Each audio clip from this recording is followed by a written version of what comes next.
Anxiety. It's a low-grade fear, an edginess, a dread. It's not so much the onslaught of a storm as the continual threat that one is coming. Sunny days are just a brief interlude. You can't relax. You can't let your guard down. Storm clouds of trepidation, suspicion, and apprehension swirl all around you. You're certain the sky is falling, and it's falling disproportionately on you.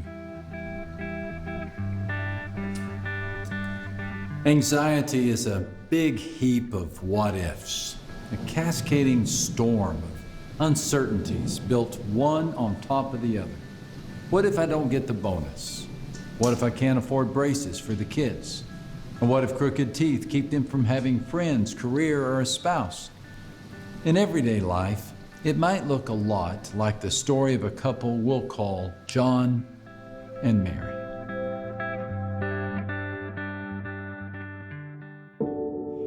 They had been married for more than 30 years, and at that time, they had experienced their share of ups and downs. But life in general had been steady, as some would say, even comfortable, predictable. That is, until the day came for Katie, their youngest child, to leave the nest. Katie had been accepted to an out-of-state college. Her parents couldn't have been more proud, but the trip across country was hard on Mary. Each mile further from home brought with it another anxious worry. Would her relationship with her youngest ever be the same? They had been so close. Would she be safe? Would her new friends be kind to her? Would she remember to call, to check in regularly? Would she want to come home for visits? Each new thought brought with it a dark, ominous cloud of uncertainty. In the weeks that followed, her anxiety grew. The house was so quiet. She cooked meals for two. She missed the soccer games, the sleepovers, the hustle and bustle of family life. She missed the sweet sound of children's voices echoing through the hallways. Everything seemed so empty.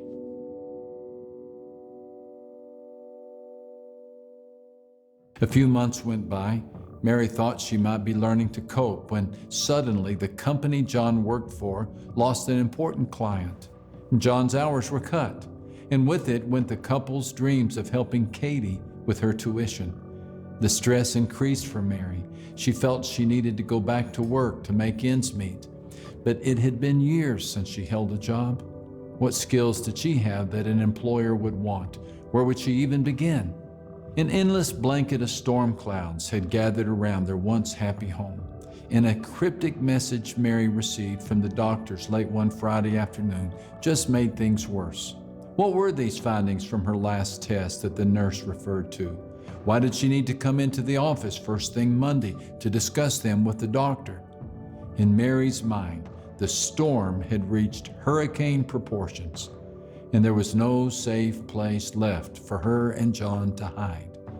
They had gone from calm and quiet to perplexed and panicked. The worry was stripping away their peace, their sense of joy, their comfort. Would they ever see the light of day again? Would they escape this impending doom? Would they even survive?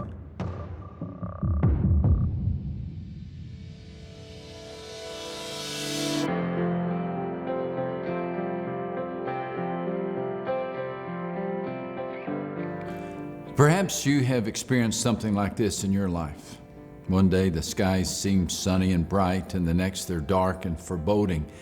It's as if the air has been taken out of your lungs and you're left trying to catch your breath. You know, the word anxiety actually comes from a Latin root that means to choke or to squeeze. It takes your breath away for sure. And it also takes your sleep, your energy, your well-being. It makes you want to cry out, as King David once did, "Lord, how many are my foes? How many rise up against me?" You know, anxiety can twist you into an emotional pretzel. It can make your eyes twitch, your blood pressure rise, and your head ache. It's a close cousin to fear, but the two are not twins. Fear sees a threat while anxiety imagines one. Fear screams, "Get out." Anxiety ponders, "What if?" Fear results in fight or flight. Anxiety creates doom and gloom. Fear is the pulse that pounds when you see a coiled rattlesnake in your yard. Anxiety is the voice that tells you, never ever walk barefooted through the grass. There might be a snake out there somewhere. The chances are you or someone you know has a serious struggle with anxiety. According to recent studies, in a given year, 17% of Americans will feel the effects of a panic attack. The United States is now the most anxious nation in the world. The land of stars and stripes has become the country of stress and strife. It's a costly achievement.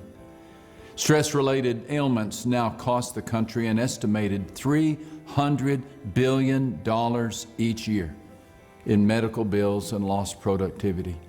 Between 1997 and 2004 alone, Americans more than doubled their yearly spending on anti-anxiety medications. We've also seen an exponential increase over the years in rates of depression. But how can this be? Our cars are safer than ever. We regulate food and water and electricity. Though gangs still prowl our streets, most of us do not live under the danger of imminent attack. Yet if worry were an Olympic event, we'd win the gold medal. One would think that Christians, at least, would be exempt from anxiety, but we're not.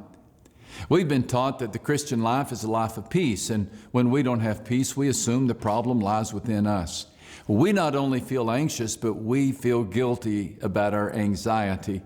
And the result is a downward spiral of worry, guilt, worry, guilt. It's enough to cause a person to get anxious. It's also enough to make us wonder if Paul was out of touch with reality when he wrote in Philippians 4:6, "Be anxious for nothing." We might think be anxious for less would have been enough, or be anxious on Thursdays only, or be anxious but only in seasons of severe affliction. But Paul doesn't seem to offer any leeway here. Be anxious for nothing. Nada, zilch, zero. Is this what he means? Well, not exactly. Paul wrote the phrase in the present active tense, which implies an ongoing state. It's the life of perpetual anxiety that Paul wants to address. The Lucado Revised Translation reads, "Don't let anything in life leave you perpetually in angst and breathless." The presence of anxiety is unavoidable, but the prison of anxiety is optional. It's interesting Paul chose these words because if anyone had cause to be anxious, it was he. And if anyone knew about literal prisons with literal walls that close a person in, it was Paul. Step back in time with me for a moment, about 2,000 years. Picture Paul at about 60 years old. He's been a Christian for 30 years now, and there's scarcely a seaport across the Mediterranean Sea that he doesn't know. He spread the gospel of Jesus to the Jews and Gentiles alike across the known world. But now he's confined in a Roman prison. Peer through the tiny window of the cell. There he is, bent and frail, shackled to the arm of a Roman guard. Who knows when his back last felt a bed or his mouth knew a good meal? The trouble began for him a couple of years earlier in Jerusalem when the Jewish religious leaders accused him of blasphemy. They nearly killed him and then unfairly imprisoned him. They maligned his name, violated his rights, and disrupted his plans. Fortunately for Paul, his Roman citizenship saved his neck. Entitled to a Roman hearing, he journeyed from Jerusalem to Rome. He survived a hurricane and a shipwreck on the way, only to be bitten by a snake. He survived the snake bite only to be stranded on an island for 3 months. And when he was finally delivered to Rome, his case languished for 2 years. But at least he can take comfort in the thought of the united congregations he helped strengthen, right? Well, hardly. There's competition in Corinth, legalists swarming in Galatia. Crete is plagued by money grabbers, and Ephesus is stalked by womanizers. False preachers are accusing him of profiteering off the gospel. Even some of his own friends have turned against him. Even worse, Paul has every reason to believe his life will soon be over. The Emperor Nero has learned to curry the favor of Roman citizens by killing believers, of which Paul is the best known. Nero feeds disciples to the lions for lunch, and Paul has no guarantee that the same won't happen to him. Paul knows the only thing between him and death is a nod from moody Nero. Yet, to read Paul's words in his letter to the Philippian believers, you'd think that he just arrived at a Jamaican beach hotel. I mean, just look at the words. Rejoice in the Lord always. Again, I will say, rejoice. Let your gentleness be known to all men. The Lord is at hand. Be anxious for nothing, but in everything by prayer and supplication, with thanksgiving, let your requests be made known to God. And the peace of God, which surpasses all understanding, will guard your hearts and minds through Christ Jesus. Finally, brethren, whatever things are true, whatever things are noble, whatever things are just, whatever things are pure, whatever things are lovely, whatever things are of good report, if there is any virtue, and if there is anything praiseworthy, meditate on these things. Paul's letter bears not one word of fear or complaint. Not one. He never shakes a fist at God. Instead, he lifts his thanks to the Lord in the midst of his trials. His prescription for anxiety begins with a call to rejoice. And he uses every tool in the box to call this to our attention. First, he employs a present imperative tense, so we will hear him say, continually, habitually rejoice. Next, as if the verb tense isn't enough, he removes the expiration date. Rejoice in the Lord always, not just on paydays or Fridays or good days or birthdays, but always. And if perchance the verb tense and the repetition are inadequate, he repeats the command, again I say, rejoice. We aren't the first to read the word always and arch an eyebrow. I mean, how can we do this? It's one thing to rejoice in the Lord when life is good, but how can we rejoice when the odds are against us, when the skies have become dark and gray, as they did for John and Mary, and the life we now have is the one we want to run away from? Is it possible for any of us to maintain an uninterrupted spirit of gladness? Note from the passage that this is not Paul's challenge. The urge or the command is to rejoice in the Lord. This is a call not to a feeling, but to a decision. It is a deeply rooted confidence that God exists, that He is in control, and that He is good, that He is sovereign. The Bible uses this word, sovereignty, to describe God's perfect management of the universe. It reveals how God preserves and governs every element, and how He is continually involved with all created things, directing them to act in a way that fulfills His divine purpose. Paul's firm belief in God's sovereignty enables him to see himself not as a victim of unseen, turbulent, random forces, but as a conqueror in Christ. This was what enabled Paul to hold firm to his faith in spite of his circumstances. He had erected cast iron stabilizers in the center of his soul. Let Nero rage. Let the preachers accuse. Let the church members bicker. Let the storms blow. His faith would never collapse, for he had stabilized it with a sturdy belief system. Paul knew this proper understanding of sovereignty was huge in the treatment of anxiety. He knew that belief always precedes behavior. If you want to change the way a person responds to life, you have to first change what that person believes about life. This is why he advises his readers not to seek total control, but to relinquish all control to a God who is truly in control.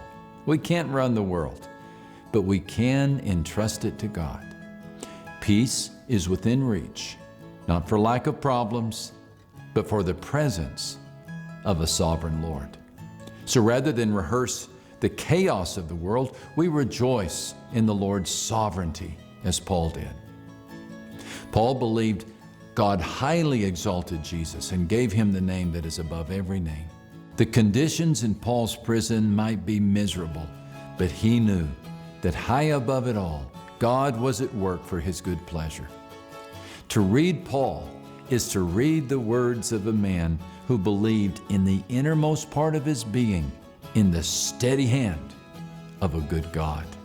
He lived beneath the shadow of God's wings. The shadow of storm clouds was what Mary chose to see in her situation. The conditions of her prison were certainly miserable. But things began to change one day when she read these words from King David. You, Lord, are a shield about me, my glory, the one who lifts my head high. And she decided to see God's shield as the shadow surrounding her, protecting her from the storm. Now, her circumstances did not change that night or the next week, but what did change is how she began to approach those circumstances. Instead of viewing herself as exposed to the elements and at the mercy of the storm, she began to picture herself in the shelter of God's grace. As she rejoiced in the Lord in spite of the storm, the skies began to clear. Mary also came to realize that many of the scenarios she had built up in her mind were exactly that, in her mind. Her daughter in college did not lose contact with her as she feared. Yes, their relationship was different and she still missed her, but her daughter called frequently and even made plans for coming home on winter break. She stopped worrying about what employers might think of her and actually received from callbacks when she sent out her resume. She began to actually look forward to the idea of rejoining the workforce. And the news from the doctor wasn't as dire as she had built up in her mind. Yes, her blood pressure was high, and she would need to make changes in her life to manage it. But no longer did she fear the future, for she chose to trust in God's sovereignty. Now, there's no doubt that life will bring us pain, but we have a choice as to how we view our situation. We can wear our hurt or wear our hope. We can outfit ourselves in our misfortune or clothe ourselves in God's providence. We can cave in to the pandemonium of life or lean into the perfect plan of God. We can say with Paul that in all things God works for the good of those who love Him, who have been called according to His purpose. We can agree that God doesn't make up the plan as He goes along, but He works out everything in conformity with the purpose of His will. When you trust in the sovereignty of God and learn to rejoice in Him, it reframes the way you face your fears. You discover how to talk yourself off the ledge, view bad news through the lens of God's will, discern the lies of Satan, and tell yourself the truth. You discover a life that is characterized by calm and develop tools for facing the onslaughts of anxiety. Of course, this requires some work on your part. And I certainly don't mean to leave the impression that anxiety can be waved away with a simple pep talk. In fact, for some of you, God's healing will include the help of therapy or medication. But this much is sure, it is not God's will that you lead a life of perpetual anxiety. It is not His will that you face every day with dread and trepidation. He made you for more than a life of breath-stealing angst and mind-splitting worry.